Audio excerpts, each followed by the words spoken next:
ನಮಸ್ಕಾರ ಸ್ನೇಹಿತರೆ, ಮತ್ತೆ ರಾಜ್ಯದ ಮುಖ್ಯವಾದ ಮಾಹಿತಿಗಳನ್ನು ಡೀಟೇಲ್ ಆಗಿ ನೋಡೋಣ. ರಾಜ್ಯಪಾಲರ ಕಚೇರಿ ಯಾವುದೇ ಒಂದು ರಾಜಕೀಯ ಪಕ್ಷದ ಕಚೇರಿ ಆಗಬಾರದು ಎಂದು ಡಿ.ಕೆ. ಶಿವಕುಮಾರ್ ಅವರ ವಾಗ್ದಾಳಿ. ಮತ್ತೊಂದೆಡೆಯಲ್ಲಿ ರಾಜಭವನ ಬಿಜೆಪಿಯವರ ಕಚೇರಿ ಆದರೆ ವಿಧಾನಸೌಧವನ್ನು ಕಾಂಗ್ರೆಸ್ ಅವರ ಕಚೇರಿನ ಎಂದು ಆರೋಶಕ್ ಅವರ ತಿರುಗೇಟು. ವಿಡಿಯೋನ ಪೂರ್ತಿಯಾಗಿ ನೋಡಿ ಸ್ನೇಹಿತರೆ. ನನಗೂ ಸಿಎಂ ಆಗುವ ಆಸೆ ಇದೆ, ಆದರೆ ದುರಾಸೆ ಇಲ್ಲ ಎಂದು ಎಂ.ಬಿ. ಪಾಟೀಲ್ ಅವರ ಹೇಳಿಕೆ. ಇದೇ ನಡುವೆ ವಿಜೇಂದ್ರನ ಗಾಡಿ ಬಹಳ ದಿನ ಹೋಗಲ್ಲ ಎಂದು ಮಾಧ್ಯಮಗಳ ಮುಂದೆ ವ್ಯಂಗ್ಯವಾಡಿದ್ದಾರೆ. ಯಾಕೆ ಏನಾಯ್ತು ಎಂಬುದನ್ನು ನೋಡೋಣ. ಕರ್ನಾಟಕ ರಾಜ್ಯದ ರೈತರಿಗೆ ಕೇಂದ್ರ ಸರ್ಕಾರದಿಂದ ಗಣೇಶ ಹಬ್ಬಕ್ಕೆ ಮತ್ತೊಂದು ಗಿಫ್ಟ್. ಕೇಂದ್ರದ ಸಚಿವ ಪ್ರಹ್ಲಾದ್ ಜೋಶಿ ಅವರ ಹೇಳಿಕೆ. ನೀವು ಕೂಡ ರೈತರಾಗಿದ್ದರೆ ವಿಡಿಯೋನ ಪೂರ್ತಿಯಾಗಿ ನೋಡಿ. ಮತ್ತೊಂದೆಡೆಯಲ್ಲಿ ಬಿಪಿಎಲ್ ಕಾರ್ಡ್ ಕುರಿತಂತೆ ಒಂದು ಶಾಕಿಂಗ್ ಸುದ್ದಿ ಬಂದಿದೆ ಸ್ನೇಹಿತರೆ. ವಿಡಿಯೋನ ಸ್ವಲ್ಪನೂ ಸ್ಕಿಪ್ ಮಾಡಬೇಡಿ. ಬಿಪಿಎಲ್ ಕಾರ್ಡ್ ರದ್ದಾಗುವ ಸಾಧ್ಯತೆ ಹೆಚ್ಚಾಗಿದೆ. ಯಾಕೆ ಏನಾಯ್ತು ಎಂಬುದನ್ನು ನೋಡೋಣ. ಇನ್ನು ನೀವು ಕೂಡ ಏನಾದರೂ ವಿದ್ಯುತ್ ಶುಲ್ಕ ಪಾವತಿಸದಿದ್ದರೆ ವಿದ್ಯುತ್ ಬಿಲ್ ನೀಡುವ ದಿನದಂದೇ ವಿದ್ಯುತ್ ಸಂಪರ್ಕ ಕಡಿತ ಹೊಸ ನಿಯಮ ಜಾರಿಗೆ ಮಾಡಿದ್ದ ಇಲಾಖೆ. ಎಲ್ಲ ಮಾಹಿತಿಗಳನ್ನು ಡೀಟೇಲ್ ಆಗಿ ನೋಡೋಣ. ಅದಕ್ಕಿಂತ ಮೊದಲು ನೀವು ನಮ್ಮ ಚಾನಲ್ಗೆ ಮೊದಲು ಬಾರಿ ಭೇಟಿ ಕೊಡ್ತಾ ಇದ್ರೆ ದಯವಿಟ್ಟು ಸಬ್ಸ್ಕ್ರೈಬ್ ಆಗಿ ಪಕ್ಕದಲ್ಲಿ ಕಾಣಿಸುವ ಗಂಟೆ ಕೂಡ ಒತ್ತಿದ್ರೆ ರಾಜ್ಯದ ಮಾಹಿತಿಗಳು ನಿಮಗೆ ಸಿಗುತ್ತವೆ. ಈ ಒಂದು ವಿಡಿಯೋಗೆ ಲೈಕ್ ಮಾಡ್ತಾ ವಿಡಿಯೋನ ಪೂರ್ತಿಯಾಗಿ ನೋಡಿ. ಮೊದಲನೇ ಮುಖ್ಯವಾದ ಮಾಹಿತಿ, ರಾಜ್ಯಪಾಲರ ಕಚೇರಿ ಯಾವುದೇ ಒಂದು ಪಕ್ಷದ ರಾಜಕೀಯ ಕಚೇರಿ ಆಗಬಾರದು ಎಂದು ಡಿ.ಕೆ. ಶಿವಕುಮಾರ್ ಅವರು ಇದೀಗ ಹೇಳಿಕೆಯನ್ನು ಕೊಟ್ಟಿದ್ದಾರೆ. ಹೌದು ಸ್ನೇಹಿತರೆ, ರಾಜ್ಯಪಾಲರು ಒಂದು ಪಕ್ಷದ ಪರವಾಗಿ ಕೆಲಸ ಮಾಡುತ್ತಿರುವುದು ಖಂಡನೀಯ. ಆ ಹುದ್ದೆ ಎಂಬುದು ಒಂದು ಸಂವಿಧಾನ ನೀಡಿರುವ ಪೀಠ.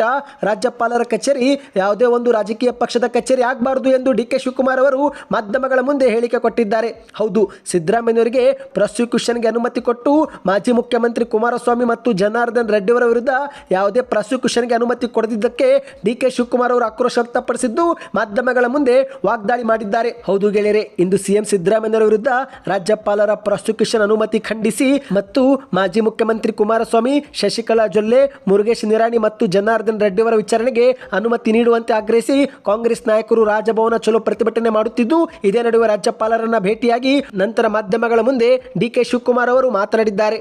ರಾಜ್ಯಪಾಲರು ಸಂವಿಧಾನಿಕವಾಗಿ ಇರುವ ಹುದ್ದೆಯ ಘನತೆಗೆ ಧಕ್ಕೆ ಬರುವಂತೆ ನೋಡಿಕೊಳ್ಳಬಾರದು ಎಂಬುದು ನಮ್ಮ ಅಭಿಲಾಷೆ. ಹಾಗಾಗಿ ರಾಜಭವನ ಒಂದು ಪಕ್ಷದ ಕಚೇರಿ ಆಗಬಾರದು ಎಂದು ಡಿ.ಕೆ. ಶಿವಕುಮಾರ್ ಅವರು ಹೇಳಿಕೆ ಕೊಟ್ಟಿದ್ದಾರೆ. ಈಗ ನಾವು ರಾಜ್ಯಪಾಲರನ್ನ ಭೇಟಿ ಮಾಡಿದ್ದೇವೆ. ರಾಜ್ಯಪಾಲರು ನಮಗೆ ಟೀ, ಕಾಫಿ ಮತ್ತು ಉಪಹಾರ ಕೊಟ್ಟು ಉಪಚರಿಸಿದ್ದಾರೆ. ಆದರೆ ಎಲ್ಲದಕ್ಕಿಂತ ಮುಖ್ಯವಾಗಿ ನಿಮಗೆ ನ್ಯಾಯವೂ ಕೂಡ ನೀಡುತ್ತೇವೆ ಎಂಬ ಭರವಸೆ ಕೊಟ್ಟಿದ್ದಾರೆ ಎಂದು ಡಿ.ಕೆ. ಶಿವಕುಮಾರ್ ಅವರು ತಿಳಿಸಿದ್ದಾರೆ. ಮತ್ತೆ ಮುಂದುವರೆದು ಮಾತನಾಡಿ, ಲೋಕಾಯುಕ್ತ ಎಸ್ಐಟಿ ಅವರು ಕೇಂದ್ರದ ಸಚಿವ ಎಚ್.ಡಿ. ಕುಮಾರಸ್ವಾಮಿ, ಮುರುಗೇಶ್ ನಿರಾಣಿ, ಶಶಿಕಲಾ ಜೊಲ್ಲೆ ಸೇರಿದಂತೆ 3 ಮಂತ್ರಿಗಳ ವಿರುದ್ಧ ನ್ಯಾಯಾಲಯದ ಸೂಚನೆಯಂತೆ ಸಂಪೂರ್ಣ ತನಿಖೆ ನಡೆಸಿ ವರದಿ ನೀಡಿದ್ದಾರೆ. ಆದರೂ ಕೂಡ ಅವರ ವಿರುದ್ಧ ಯಾವುದೇ ಕ್ರಮ ತೆಗೆದುಕೊಂಡಿಲ್ಲ. ನಮ್ಮ ಮುಖ್ಯಮಂತ್ರಿಗಳ ಮೇಲೆ ಕ್ರಮ ತೆಗೆದುಕೊಳ್ಳಲು ಮುಂದಾಗಿರುವ ರಾಜ್ಯಪಾಲರು ಅವರ ಮೇಲೆ ಏಕೆ ಕ್ರಮ ತೆಗೆದುಕೊಂಡಿಲ್ಲ ಎಂದು ಪ್ರಶ್ನೆ ಮಾಡಿದ್ದಾರೆ. ಈ ರೀತಿ ತಾರತಮ್ಯ ಎಸಗಿ ನಮ್ಮ ವಿರುದ್ಧ ಕೆಲಸ ಮಾಡಿದ್ದಾರೆ ಅಲ್ಲವಾ ಎಂದು ಮಾಧ್ಯಮಗಳ ಮುಂದೆ ಪ್ರಶ್ನೆ ಮಾಡಿದ್ದಾರೆ. ರಾಜ್ಯಪಾಲರು ಎಚ್ಚರದಿಂದ ಕೆಲಸ ಮಾಡಬೇಕಿತ್ತು, ಸಂವಿಧಾನದ ಪ್ರತಿನಿಧಿಯಾಗಿ ಕೆಲಸ ಮಾಡಬೇಕಿತ್ತು ಹೊರತು ಪಕ್ಷದ ಪ್ರತಿನಿಧಿಯಾಗಿ ಅವರು ಕೆಲಸ ಮಾಡಬಾರದಿತ್ತು ಎಂದು ಮಾಧ್ಯಮಗಳ ಮುಂದೆ ವಾಗ್ದಾಳಿ ಮಾಡಿದ್ದಾರೆ. ಇನ್ನು ಇದೀಗ ಎರಡನೇ ಮುಖ್ಯವಾದ ಮಾಹಿತಿಗೆ ಹೋಗೋಣ. ರಾಜಭವನವನ್ನ ಬಿಜೆಪಿ ಕಚೇರಿ ಎನ್ನುವುದಾದರೆ ವಿಧಾನಸೌಧವನ್ನ ನಾವು ಕಾಂಗ್ರೆಸ್ ಕಚೇರಿ ಎನ್ನಬೇಕಾಗುತ್ತದೆ ಎಂದು ಆರೋಶಕ್ ಅವರು ಕಾಂಗ್ರೆಸ್ ನಾಯಕರ ಹೇಳಿಕೆಗೆ ತಿರುಗೇಟು ಕೊಟ್ಟಿದ್ದಾರೆ. ಹೌದು ಸ್ನೇಹಿತರೆ, ಈ ಒಂದು ಹಿಂದೆ ಮುಖ್ಯಮಂತ್ರಿ ಸಿದ್ದರಾಮಯ್ಯನವರು ರಾಜಭವನವನ್ನ ದುರುಪಯೋಗಪಡಿಸಿ ಬಿಜೆಪಿ ಜೆಡಿಎಸ್ ನಾಯಕರು ಚರ್ಚೆಗೆ ನನ್ನ ವಿರುದ್ಧ ಷಡ್ಯಂತ್ರ ಮಾಡುವುದಕ್ಕೆ ಬಳಸಿಕೊಳ್ಳುತ್ತಿದ್ದಾರೆ ಎಂಬ ಹೇಳಿಕೆ ಕೊಟ್ಟಿದ್ದು, ಅದೇ ಹೇಳಿಕೆಗೆ ಆಧರಿಸಿ ಈಗ ಆರೋಶಕ್ ಅವರು ಕಿಡಿಕಾರಿದ್ದಾರೆ. ರಾಜಭವನವನ್ನ ಬಿಜೆಪಿ ಕಚೇರಿ ಅಂದರೆ ನಾವು ವಿಧಾನಸೌಧವನ್ನ ಕಾಂಗ್ರೆಸ್ ಕಚೇರಿ ಎನ್ನಬೇಕಾಗುತ್ತದೆ. ಆಡಳಿತ ನಡೆಸುವ ಸರ್ಕಾರವೇ ಈ ರೀತಿ ಪ್ರತಿಭಟನೆಗೆ ಕೂರುತ್ತಿದೆ ಅಂದರೆ ಸರ್ಕಾರ ಸಂಪೂರ್ಣ ವೈಫಲ್ಯವಾಗಿದೆ ಎಂದೇ ಅರ್ಥ ಎಂದು ಆರೋಶಕ್ ಅವರು ಟೀಕೆ ಮಾಡಿದ್ದಾರೆ. ಹೌದು, ಇಂದು ಬೆಂಗಳೂರಿನ ಬಿಜೆಪಿ ಕಚೇರಿಯಲ್ಲಿ ಸುದ್ದಿಗಾರರೊಂದಿಗೆ ಆರೋಶಕ್ ಅವರು ಮಾತನಾಡಿದ್ದು, ಕಾಂಗ್ರೆಸ್ ಸರ್ಕಾರ ಅಧಿಕಾರ ದುರುಪಯೋಗ ಪಡಿಸಿಕೊಳ್ಳುತ್ತಿದೆ, ಆಡಳಿತ ಮಾಡುತ್ತಿರುವವರೇ ಪ್ರತಿಭಟನೆ ಮಾಡುತ್ತಿದ್ದಾರೆ ಅಂದರೆ ಸರ್ಕಾರ ವಿಫಲವಾಗಿದೆ ಎಂದೇ ಅರ್ಥ. ವಿಧಾನಸೌಧವನ್ನ ಕಾಂಗ್ರೆಸ್ ಕಚೇರಿ ಮಾಡಿಕೊಂಡು ಅದರಂತೆ ಸರ್ಕಾರ ನಡೆಸಲಾಗುತ್ತಿದೆ ಅಂದರೆ ಅದನ್ನು ಅವರು ಒಪ್ಪಿಕೊಳ್ಳುತ್ತಾರಾ ಎಂದು ಪ್ರಶ್ನೆ ಮಾಡಿದ್ದಾರೆ. ಈಗ ರಾಜ್ಯದ ಪಾಲರು ಪರಿಶೀಲನೆ ಮಾಡಿನೇ ತನಿಖೆಗೆ ಅನುಮತಿ ಕೊಟ್ಟಿದ್ದಾರೆ. 75 ವರ್ಷಗಳ ಇತಿಹಾಸದಲ್ಲಿ ಇದೇ ಮೊದಲ ಬಾರಿಗೇನೆ ಹೀಗೆ ನಡೆದಿದೆ ಎಂಬಂತೆ ಸಿದ್ದರಾಮಯ್ಯನವರು ವರ್ತಿಸುತ್ತಿದ್ದಾರೆ. ಈ ಒಂದು ಹಿಂದೆ ಯಡಿಯೂರಪ್ಪ ಹಾಗೂ ಜನಾರ್ದನ್ ರೆಡ್ಡಿ ಅವರ ವಿರುದ್ಧವೂ ಕೂಡ ತನಿಖೆಗೆ ಆಗಿನ ರಾಜ್ಯಪಾಲರು ಅನುಮತಿ ಕೊಟ್ಟಿದ್ರು. ಆಗ ರಾಜಭವನ ಕಾಂಗ್ರೆಸ್ ಕಚೇರಿ ಆಗಿತ್ತೇನು ಎಂದು ಪ್ರಶ್ನೆ ಮಾಡಿದ್ದಾರೆ.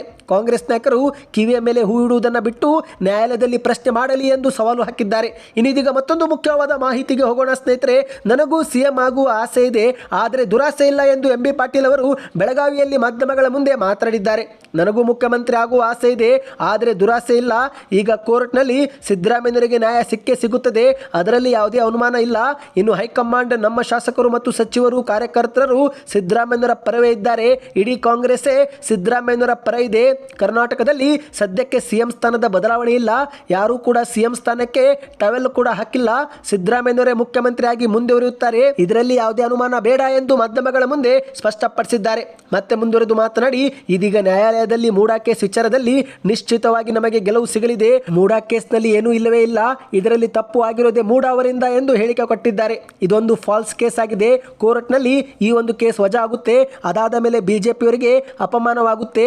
ಆ ನಂತರ ಕೇಸ್ನಲ್ಲಿ ಗೆದ್ದು ಸಿದ್ದರಾಮಯ್ಯನವರು ಮತ್ತಷ್ಟು ಬಲಿಷ್ಠರಾಗುತ್ತಾರೆ ಎಂದು ಮಾಧ್ಯಮಗಳ ಮುಂದೆ ಹೇಳಿಕೆಯನ್ನು ಕೊಟ್ಟಿದ್ದಾರೆ. ಮತ್ತೆ ಮುಂದುವರೆದು ವಾಗ್ದಾಳಿ ಮಾಡಿದಂತೆ ಇವರು, ರಾಜ್ಯಪಾಲರು ಬಿಜೆಪಿಯ ಕೈಗೊಂಬೆ ಆಗಿ ಹೋಗಿದ್ದಾರೆ, ಹಾಗಾಗಿ ನಾವು ರಾಜಭವನ ಚಲೋವನ್ನು ಹಮ್ಮಿಕೊಂಡಿದ್ದೇವೆ. ಕುಮಾರಸ್ವಾಮಿ, ಮುರುಗೇಶ್ ನಿರಾಣಿ ಮತ್ತು ಶಶಿಕಲಾ ಜೊಲ್ಲೆ ಮೇಲೂ ಕೂಡ ರಾಜಕೀಯವಾಗಿ ಕೇಸ್ ಹಾಕಬೇಕು ಎಂದು ಆಕ್ರೋಶವನ್ನು ವ್ಯಕ್ತಪಡಿಸಿದ್ದಾರೆ. ಸ್ವಲ್ಪ ದಿನ ಕಾಯಿರಿ, ನಂತರ ಕೊರೋನಾ PSI ಕೇಸ್ ಎಲ್ಲ ಹಗರಣವು ಕೂಡ ಮತ್ತೆ ಹೊರಗೆ ಬರುತ್ತೆ ಎಂದು ಮಾಧ್ಯಮಗಳ ಮುಂದೆ ತಿಳಿಸಿದ್ದಾರೆ. ಮತ್ತೆ ಮುಂದುವರೆದು ಮಾತನಾಡಿ, ವಿಜೇಂದ್ರನ ಗಾಡಿ ಬಹಳ ದಿನ ಹೋಗುವುದಿಲ್ಲ. ವಿಜೇಂದ್ರನ ನಾಯಕತ್ವವನ್ನು ಅವರದ್ದೇ ಪಕ್ಷದ ಶಾಸಕರಾಗಿರುವ ಯತ್ನಾಳ್, ರಮೇಶ್ ಜಾರಕಿಹೊಳಿ, ಅಶೋಕ್ ಬೊಮ್ಮಾಯಿ ಸೇರಿದಂತೆ ಬಹಳಷ್ಟು ನಾಯಕರು ಒಪ್ಪುವುದಿಲ್ಲ. ಇದು ಎಲ್ಲರಿಗೂ ಕೂಡ ಗೊತ್ತಿರುವ ವಿಚಾರ. ಬಿಜೆಪಿ RSS ಕೆಲಸವೇ ಒಡೆದು ಆಳುವುದು ಎಂದು ಮಾಧ್ಯಮಗಳ ಮುಂದೆ ವಾಗ್ದಾಳಿಯನ್ನ ಮಾಡಿದ್ದಾರೆ. ಈಗ ಮೂಡಾ ಕೇಸ್ ವಿಚಾರದಲ್ಲಿ ಎಳ್ಳಷ್ಟು ಸಿದ್ದರಾಮಯ್ಯನವರ ತಪ್ಪಿಲ್ಲ. ಬಿಜೆಪಿಯವರು ಮುಂದೆ ಪಶ್ಚಾತ್ತಾಪ ಪಡುವ ಪರಿಸ್ಥಿತಿ ಬರುತ್ತದೆ. ಈಗ ಬಿಜೆಪಿಯಲ್ಲಿ ಅನೇಕರು ನನಗೆ ಖಾಸಗಿಯಾಗಿ ಬಂದು ಮಾತನಾಡಿದ್ದಾರೆ. ನಾವು ಬಹಳ ತಪ್ಪು ಹೆಜ್ಜೆ ಇಟ್ಟಿದ್ದೇವೆ ಎಂದು ಬಿಜೆಪಿಯವರೇ ನನ್ನ ಬಳಿ ಮಾತನಾಡಿದ್ದಾರೆ. ಅವರಲ್ಲೇನೆ ಭಿನ್ನಾಭಿಪ್ರಾಯಗಳಿವೆ. ಈಗ ಈ ಒಂದು ಮೂಡಾ ವಿಚಾರ ಅಂತಿಮವಾಗಿ ಕೋರ್ಟ್ನಲ್ಲಿ ನಮಗೆ ನ್ಯಾಯ ಸಿಗುತ್ತೆ, ಆಗ ಸಿದ್ದರಾಮಯ್ಯನವರು ಮತ್ತಷ್ಟು ಬಲಿಷ್ಠರಾಗುತ್ತಾರೆ. ಆಗ ಬಿಜೆಪಿಯವರು ಹಣೆ ಬಡಿದುಕೊಳ್ಳಬೇಕಾಗುತ್ತೆ ಎಂದು ಮಾಧ್ಯಮಗಳ ಮುಂದೆ ಲೇವಡಿಯನ್ನ ಮಾಡಿದ್ದಾರೆ. ಇನ್ನಿದೀಗ ಮತ್ತೊಂದು ಮುಖ್ಯವಾದ ಮಾಹಿತಿಗೆ ಹೋಗೋಣ. ನೀವು ಕೂಡ ರೈತರಾಗಿದ್ದರೆ ಕಮೆಂಟ್ ನಲ್ಲಿ ರೈತ ಅಂತ ಕಮೆಂಟ್ ಮಾಡಿ ಮತ್ತು ಯಾವ ಬೆಳೆ ಬೆಳೆಯುತ್ತೀರಾ ಎಂಬುದನ್ನ ಕಮೆಂಟ್ ಮಾಡಿ. ಯಾಕಂದ್ರೆ ಇದೀಗ ರಾಜ್ಯದ ರೈತರಿಗೆ ಕೇಂದ್ರ ಸರ್ಕಾರದಿಂದ ಮತ್ತೊಂದು ಗುಡ್ ನ್ಯೂಸ್ ಬಂದಿದೆ. ಹೌದು ಗೆಳೆಯರೆ, ಇತ್ತೀಚೆಗಷ್ಟೇ ಕರ್ನಾಟಕದಲ್ಲಿ ಹೆಸರು ಕಾಳು ಮತ್ತು ಸೂರ್ಯಕಾಂತಿಗೆ ಬೆಂಬಲ ಬೆಲೆಯಲ್ಲಿ ಖರೀದಿ ಮಾಡಲು ಸರ್ಕಾರ ಅನುಮತಿ ಕೊಟ್ಟಿತ್ತು. ಆದರೆ ಇದೇ ನಡುವೆ ಇದೀಗ ಮತ್ತೆರಡು ಬೆಳೆಗಳನ್ನ ಬೆಂಬಲ ಬೆಲೆಯಲ್ಲಿ ಖರೀದಿಸಲು ಕೇಂದ್ರ ಸರ್ಕಾರ ಅನುಮತಿ ಕೊಟ್ಟಿದೆ ಎಂದು ಕೇಂದ್ರದ ಸಚಿವ ಪ್ರಹ್ಲಾದ್ ಜೋಶಿ ಅವರು ಮತ್ತೆ ಮಾತನಾಡಿದ್ದಾರೆ. ಹೌದು, ಈಗಾಗಲೇ ರಾಜ್ಯದಲ್ಲಿ ಹೆಸರು, ಸೂರ್ಯಕಾಂತಿ ಜೊತೆಗೆ ಈಗ ಮತ್ತೆ ಉದ್ದು ಮತ್ತು ಸೋಯಾಬೀನ್ ಕೂಡ ಬೆಂಬಲ ಬೆಲೆಯಲ್ಲಿ ಖರೀದಿಸುವಂತೆ ರಾಜ್ಯ ಸರ್ಕಾರಕ್ಕೆ ಕೇಂದ್ರ ನಿರ್ದೇಶನ ಕೊಟ್ಟಿದೆ ಎಂದು ಪ್ರಹ್ಲಾದ್ ಜೋಶಿ ಅವರು ಮಾತನಾಡಿದ್ದಾರೆ. 4-5 ದಿನಗಳ ಹಿಂದಷ್ಟೇ ಹೆಸರು ಮತ್ತು ಸೂರ್ಯಕಾಂತಿ ಬೆಳೆಯನ್ನ ಬೆಂಬಲ ಬೆಲೆಯಲ್ಲಿ ಖರೀದಿಸಲು ಅನುಮತಿ ಕೊಡಲಾಗಿತ್ತು. ಇದೀಗ ಮತ್ತೆ ರೈತರು ಬೆಳೆಯುವ ಉದ್ದು ಮತ್ತು ಸೋಯಾಬೀನ್ ಕೂಡ ಖರೀದಿ ಮಾಡುತ್ತೇವೆ ಎಂದಿದ್ದಾರೆ. ಸ್ನೇಹಿತರೆ, ಇದು ಕೇಂದ್ರ ಸರ್ಕಾರದಿಂದ ಗಣೇಶ ಹಬ್ಬದ ಗಿಫ್ಟ್ ಆಗಿರುತ್ತೆ ಎಂದು ಕೇಂದ್ರದ ಸಚಿವ ಪ್ರಹ್ಲಾದ್ ಜೋಶಿ ಅವರು ಮಾತನಾಡಿದ್ದಾರೆ. ನೀವು ಕೂಡ ಏನಾದರೂ ಈ ಒಂದು ಬೆಳೆಗಳನ್ನು ಬೆಳೆಯುತ್ತಿದ್ರೆ ಕಮೆಂಟ್ ನಲ್ಲಿ ಎಸ್ ಅಥವಾ ನೋ ಎಂದು ಕಮೆಂಟ್ ಮಾಡಿ ಸ್ನೇಹಿತರೆ. ಇದರಿಂದ ಒಂದು ಉತ್ತಮ ಫೀಡ್ಬ್ಯಾಕ್ ಸಿಗುತ್ತೆ. ಅಂದ ಹಾಗೆ ಉದ್ದಿನ ಕಾಳನ್ನ 7,400 ಪ್ರತಿ ಕ್ವಿಂಟಲ್ಗೆ ಮತ್ತು ಸೋಯಾಬೀನ್ ಅನ್ನ 4,892 ಬೆಂಬಲ ಬೆಲೆಯಲ್ಲಿ ಕೇಂದ್ರ ಸರ್ಕಾರ ಬೆಲೆಯನ್ನು ನಿಗದಿಪಡಿಸಿದೆ. ಇನ್ನಿದೀಗ ಮತ್ತೊಂದು ಮುಖ್ಯವಾದ ಮಾಹಿತಿಗೆ ಹೋಗೋಣ ಸ್ನೇಹಿತರೆ. ಶೀಘ್ರವೇ ಕರ್ನಾಟಕದಲ್ಲಿ 12 ಲಕ್ಷಕ್ಕೂ ಅಧಿಕ BPL ಪಡಿತರ ಚೀಟಿ ರದ್ದಾಗುವ ಸಾಧ್ಯತೆ ಇದೆ ಎಂದು ಹೇಳಲಾಗಿದೆ. ಹೌದು ಸ್ನೇಹಿತರೆ, ಇಂದು ಕಾಂಗ್ರೆಸ್ ಸರ್ಕಾರದ ಗ್ಯಾರಂಟಿ ಯೋಜನೆಗಳು ಉಳ್ಳವರಿಗೂ ಕೂಡ ಸಿಗುತ್ತಿದ್ದು, ಹಾಗಾಗಿ ಸರ್ಕಾರ ಅನರ್ಹರನ್ನ ಪತ್ತೆ ಮಾಡುವ ಕೆಲಸಕ್ಕೆ ಚುರುಕು ಕೊಟ್ಟಿದೆ. ಈಗ ಬಂದಿರೋ ಮಾಹಿತಿ ಪ್ರಕಾರ ಕರ್ನಾಟಕ ರಾಜ್ಯದಲ್ಲಿ 12 ಲಕ್ಷಕ್ಕೂ ಅಧಿಕ ಜನರು ಬಡತನ ರೇಖೆಗಿಂತ ಮೇಲಿದ್ದರೂ ಕೂಡ BPL ಪಡಿತರ ಚೀಟಿ ಪಡೆದಿದ್ದಾರೆ ಎಂದು ಹೇಳಲಾಗುತ್ತಿದೆ. ಹಾಗಾಗಿ ಈ ಎಲ್ಲರ BPL ಪಡಿತರ ಚೀಟಿಗಳು ರದ್ದಾಗುವ ಸಾಧ್ಯತೆ ಇದೆ. ಇನ್ನು ಕೋಲಾರ ಜಿಲ್ಲೆ ಒಂದರಲ್ಲೇ 3.5 ಲಕ್ಷ ಆದ್ಯತಾ ಪಡಿತರ ಚೀಟಿಗಳ ಪೈಕಿ 1.5 ಲಕ್ಷ ಪಡಿತರ ಚೀಟಿಗಳು ಅನರ್ಹರಾಗಿದ್ದಾರೆ ಎಂದು ಕೂಡ ಹೇಳಲಾಗಿದೆ. ಸ್ನೇಹಿತರೆ, ರಾಜ್ಯ ಸರ್ಕಾರವು ಈಗಾಗಲೇ ಗ್ಯಾರಂಟಿ ಯೋಜನೆಗಳನ್ನು ಜಾರಿಗೆ ಮಾಡಿದ್ದು, ಆದರೆ ಈ ಗ್ಯಾರಂಟಿ ಯೋಜನೆಗಳು ಉಳ್ಳವರಿಗೂ ಕೂಡ ಸೋರಿಕೆ ಆಗುತ್ತಿದೆ. ಈ ಒಂದು ದೂರುಗಳು ಕೂಡ ಸರ್ಕಾರಕ್ಕೆ ಕೇಳಿ ಬಂದಿದ್ದು, ಇದೇ ಒಂದು ಹಿನ್ನೆಲೆಯಲ್ಲಿ ಸರ್ಕಾರ ಇದೀಗ ಅನರ್ಹ BPL ಪಡಿತರ ಚೀಟಿ ಪಟ್ಟಿ ತಯಾರಿಸಲು ಮುಂದಾಗಿದೆ. ಈಗಾಗಲೇ ಆದಾಯ ತೆರಿಗೆ ಇಲಾಖೆಗೆ ಸೂಚನೆ ಕೊಟ್ಟಿದ್ದು, ಆದಾಯ ತೆರಿಗೆ ಇಲಾಖೆ ಅಧಿಕಾರಿಗಳು ಅನರ್ಹ BPL ಪಡಿತರ ಚೀಟಿ ಪಡೆದವರನ್ನ ಪತ್ತೆ ಮಾಡುವ ಕೆಲಸಕ್ಕೆ ಕೈ ಹಾಕಿದೆ. ಹೌದು ಸ್ನೇಹಿತರೆ, BPL ಕಾರ್ಡ್ ಪಡೆದುಕೊಂಡು ನಿಮ್ಮ ಹೆಸರಲ್ಲಿ 1,000 ಚದರ ಅಡಿಯ ಸ್ವಂತ ಮನೆ ಇದ್ರೆ, ಸರ್ಕಾರಿ ನೌಕರರು ಆಗಿದ್ರೆ ಅಥವಾ ಬೇರೆಯವರಿಗೆ ಮನೆ ಬಾಡಿಗೆ ಕೊಟ್ಟಿದ್ದರೆ ಅಂತವರ BPL ಕಾರ್ಡು ರದ್ದು ಮಾಡಲಿದೆ ಎಂದು ಹೇಳಲಾಗುತ್ತಿದೆ. ಇನ್ನು ಕೇವಲ ರದ್ದು ಮಾಡುವುದಷ್ಟೇ ಅಲ್ಲದೆ, ಇಲ್ಲಿಯವರೆಗೆ ನೀವೇನಾದರೂ ನ್ಯಾಯಬೆಲೆ ಅಂಗಡಿಗಳಿಂದ ಅಕ್ಕಿ ಅಥವಾ ಇತರೆ ಧಾನ್ಯ ಪಡೆದಿದ್ರೆ ಪ್ರತಿ ಕೆಜಿಗೆ 35 ರೂಪಾಯಿ ಅಂತೆ ಇಲ್ಲಿಯವರೆಗೆ ಎಷ್ಟು ಕೆಜಿ ಪಡೆದಿರುತ್ತರೋ ಆ ಒಂದು ಹಣವನ್ನು ನೀವು ಸರ್ಕಾರಕ್ಕೆ ಪಾವತಿ ಮಾಡಬೇಕಾಗಿರುತ್ತೆ. ಇನ್ನು ಇಲ್ಲಿಗೆ ಅಷ್ಟೇ ಮುಗಿಯುವುದಿಲ್ಲ ಸ್ನೇಹಿತರೆ, ಕಾನೂನಿನ ಪ್ರಕಾರ ದಂಡವು ಕೂಡ ನೀವು ಕಟ್ಟಬೇಕಾಗುತ್ತೆ ಎಂದು ಹೇಳಲಾಗಿದೆ. ಇದೊಂದು ಶಾಕಿಂಗ್ ಸುದ್ದಿ ಆಗಿತ್ತು. ಇನ್ನು ಇದೀಗ ಕೊನೆ ಮುಖ್ಯವಾದ ಮಾಹಿತಿಗೆ ಹೋಗೋಣ. ಈಗ ಶುಲ್ಕ ನೀವು ಪಾವತಿ ಮಾಡಲಿಲ್ಲವೆಂದರೆ ಬಿಲ್ ನೀಡುವ ದಿನದಂದೇ ವಿದ್ಯುತ್ ಸಂಪರ್ಕ ಕಡಿತ ಮಾಡುವಂತಹ ಹೊಸ ನಿಯಮವನ್ನ ಬೆಸ್ಕಾಂ ಇದೀಗ ಜಾರಿಗೆ ತಂದಿದೆ. ಹೌದು ಸ್ನೇಹಿತರೆ, ವಿದ್ಯುತ್ ಬಿಲ್ ಬಂದ 30 ದಿನಗಳ ಒಳಗೇನೆ ವಿದ್ಯುತ್ ಶುಲ್ಕವನ್ನ ಪಾವತಿ ಮಾಡದಿದ್ದಲ್ಲಿ ಸಮಯದಲ್ಲಿ ವಿದ್ಯುತ್ ಸಂಪರ್ಕ ಕಡಿತಗೊಳಿಸಲಾಗುವುದು ಎಂಬ ಒಂದು ಹೊಸ ನಿಯಮವನ್ನು ಸೆಪ್ಟೆಂಬರ್ ತಿಂಗಳಿಂದ ಜಾರಿಗೆ ತರಲು ಬೆಸ್ಕಾಂ ಇಲಾಖೆ ತಿಳಿಸಿದೆ. ಹೌದು, ಹೆಚ್ಚುವರಿ ಭದ್ರತಾ ಠೇವಣಿ ಮೊತ್ತವನ್ನು ಪಾವತಿಸದಿದ್ದಲ್ಲಿ ಕೆಇಆರ್ಸಿ ನಿಯಮಾವಳಿಯ ಪ್ರಕಾರ ಗ್ರಾಹಕರ ವಿದ್ಯುತ್ ಸಂಪರ್ಕವನ್ನು ಕಡಿತ ಮಾಡಲಾಗುವುದು ಎಂದು ಬೆಸ್ಕಾಂ ಇದೀಗ ತಿಳಿಸಿದೆ.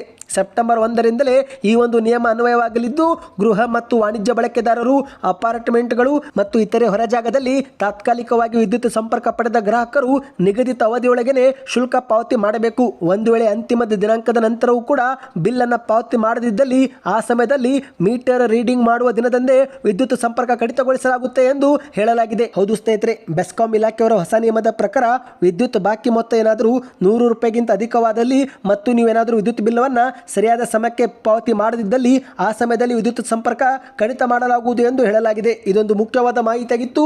ಈ ಒಂದು ಮಾಹಿತಿಯನ್ನು ಪ್ರತಿಯೊಬ್ಬರಿಗೂ ನೀವು ಶೇರ್ ಮಾಡಿ. ವಿಡಿಯೋ ಇಷ್ಟವಾದರೆ ಲೈಕ್ ಮಾಡಿ. ಇದೇ ರೀತಿ ರಾಜ್ಯದ ಮಾಹಿತಿಗಳು ಪಡಿಬೇಕಂದ್ರೆ ಸುದ್ದಿ 9 ಯೂಟ್ಯೂಬ್ ಚಾನಲ್ಗೆ ಸಬ್ಸ್ಕ್ರೈಬ್ ಮಾಡಿ, ಸಪೋರ್ಟ್ ಮಾಡಿ.